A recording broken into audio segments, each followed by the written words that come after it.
বিসমিল্লাহির রহমানির রহিম। Welcome back to my YouTube channel. আশা করি সকলে আল্লাহর রহমতে ভালো আছেন এবং আমরাও মোটামুটি ভালো আছি। তা আজকে আমি মালপোয়া বানাবো, সেই জন্য নিয়ে নিয়েছি 1 কাপ চাউলের গুঁড়া, তার সাথে নিয়ে নিব ময়দা 1 কাপ থেকে একটু কম।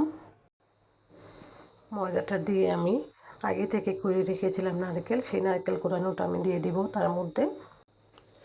আমার শ্বাসকষ্টের কারণে বয়সটা খুব ভালো আসে না, তো এখন দিয়ে দিব 3 স্পুনের মতো চিনি। অল্প একটু লবণ দিয়ে আমি পানি দিয়ে একটা ব্যাটার তৈরি করে নিব। তো আমার ব্যাটারটা আমি খুব ভালো করে মিশিয়ে নিচ্ছি। তা আমি এই ব্যাটারটা ঠান্ডা পানি দিয়ে তৈরি করেছি। শীত সিজনে হাফ কুসুম গরম পানি দিয়ে যদি ব্যাটারটা তৈরি করেন তাহলে আরও ভালো হবে।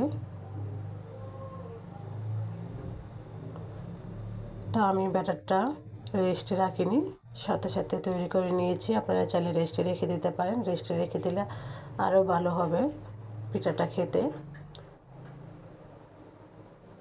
তো আমি এখানে অল্প করে তেল দিয়েছি, কারণ আমি প্যানের মধ্যে কম করে তেল দিয়েছি, কারণ বেজে রাখা যে তেলটা, সেই তেলটা খেলে আমার ক্ষতি হয়। সেই কারণে আমি ফেলে দেবো তেলটা ভাজার পরে।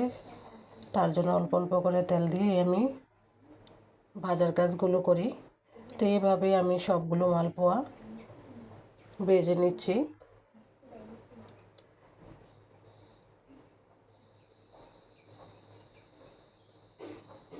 তো একসাথে দুটো করে দিয়েও আমি ভেজে নিচ্ছি, কারণ একটা অল্প হওয়ার পর আরেকটা দিয়ে দিলে খুব তাড়াতাড়ি হয়ে যায়।